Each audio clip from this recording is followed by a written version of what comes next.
Adapun hal kerajaan surga sama seperti seorang tuan rumah yang pagi-pagi benar keluar mencari pekerja-pekerja untuk kebun anggurnya.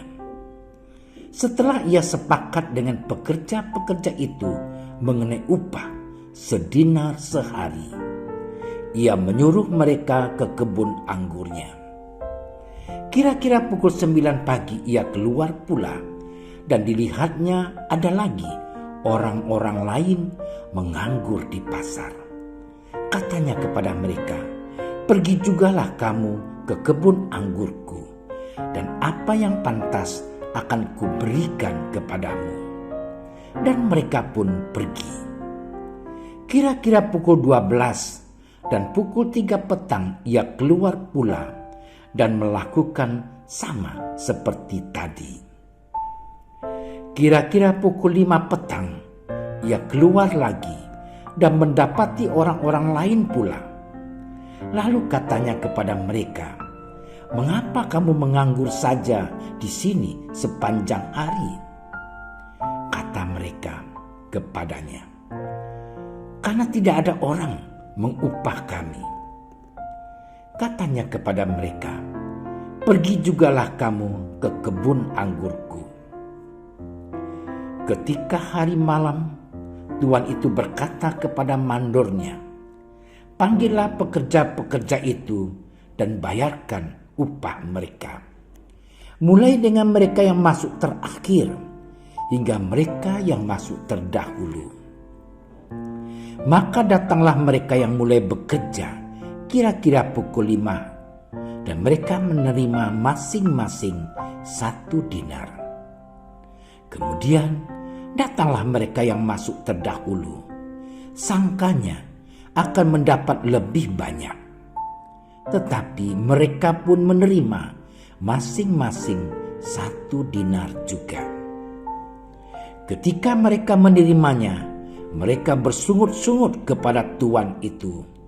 Katanya, "Mereka yang masuk terakhir ini hanya bekerja 1 jam, dan engkau menyamakan mereka dengan kami yang sehari suntuk bekerja berat dan menanggung panas terik matahari." Tetapi tuan itu menjawab seorang dari mereka, "Saudara, aku tidak berlaku tidak adil terhadap engkau.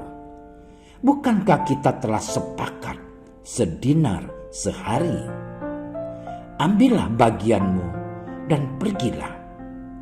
Aku mau memberikan kepada orang yang masuk terakhir ini sama seperti kepadamu. Tidakkah aku bebas mempergunakan milikku menurut kehendak hatiku? Atau iri hatikah engkau karena aku murah hati?" Demikianlah orang yang terakhir akan menjadi yang terdahulu, dan yang terdahulu akan menjadi yang terakhir. Demikianlah Injil Tuhan.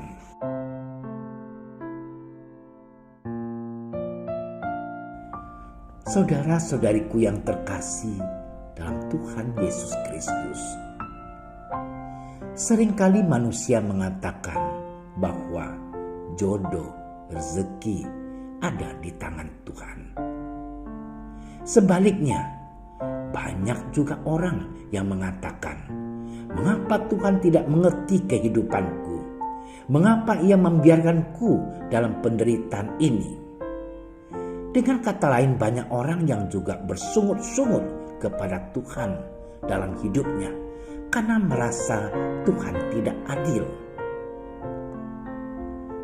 Saudaraku yang terkasih, terkadang apa yang kita pikirkan berbeda dengan apa yang dipikirkan oleh Allah. Tepatlah apa yang dikatakan oleh Nabi Yesaya dalam bacaan pertama minggu ini. Rancanganku bukanlah rancanganmu, dan jalanmu bukanlah jalanku.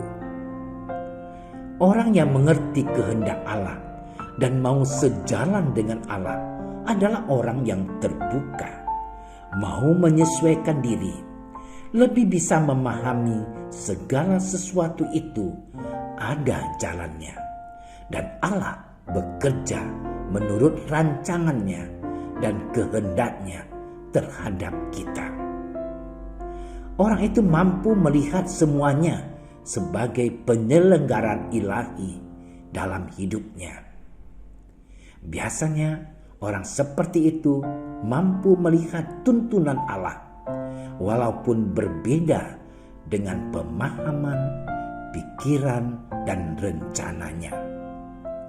Sedangkan orang yang tertutup hanya memikirkan rencananya sendiri, maka akan sulit melihat dan mengerti bahwa Tuhan bisa bekerja atas cara berbeda dan dengan rencana dan rancangannya atau pemikirannya.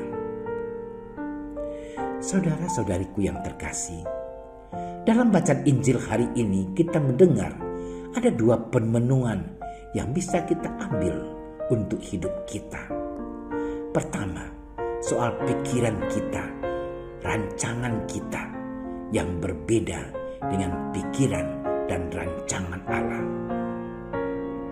Pekerja yang dipanggil oleh pemilik kebun anggur untuk bekerja pada pukul 5 sore menerima upah yang sama seperti pekerja yang bekerja pada pagi hari. Mereka yang bekerja pada pagi hari berpikir akan mendapatkan upah yang lebih besar daripada yang masuk di jam 5 sore. Itulah pikiran mereka.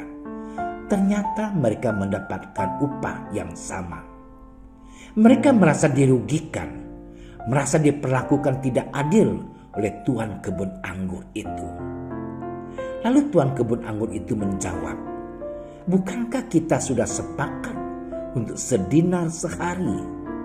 Dan tidakkah aku bebas mempergunakan milikku menurut kehendak hatiku? Atau iri hatikah engkau karena aku murah hati?" Saudaraku yang terkasih, pemikiran kita berbeda dengan pemikiran Allah. Kita berpikir soal ketidakadilan, sedangkan Allah berpikir tentang kasih, murah hati. Permenungan kedua, iri hati terhadap orang lain yang mendapat berkat lebih dari yang kita dapatkan. Para pekerja di atas bersungut-sungut karena menggunakan prinsip keadilan, sedangkan tuan kebun anggur tersebut menggunakan prinsip belas kasihan dan murah hati. Saudaraku yang terkasih, Allah memanggil semua orang untuk bekerja di kebun anggurnya. Setiap orang ditawari kasihnya. Setiap orang ditawari untuk melakukan kehendaknya. Setiap orang ditawari untuk hidup bersatu dengannya. Masuk akalkah bila kita kecewa kalau Allah mengganjar orang sesuai dengan apa yang dikehendaki oleh Allah? Iri hatikah kita kalau orang mendapatkan rahmat lebih dari kita? Cara Allah bertindak memang total melampaui keadilan manusia karena diwarnai oleh kasih dan murah hati. Kasih Allah merangkul semua manusia. Maka mari kita mencoba menyelaraskan pikiran kita dengan pikiran Allah dengan membuka hati kita, mencoba mengerti kehendak Allah, menyesuaikan dengan kehendak Allah, dengan melaksanakannya dan mencoba untuk menyesuaikan rancangan kita dengan rancangan Allah, dengan berserah kepadanya. Hanya orang egois dan picik yang tak dapat menerima kemurahan Allah yang mengatasi keadilan manusiawi. Saudara-saudariku yang terkasih, maka marilah kita hidup dengan menyerahkan diri kepada penyelenggaraan ilahi. Tidak gampang bersungut-sungut dan iri hati kepada sesama, karena Allah punya rencana dalam hidup kita masing-masing yang kadang kita tidak mengerti.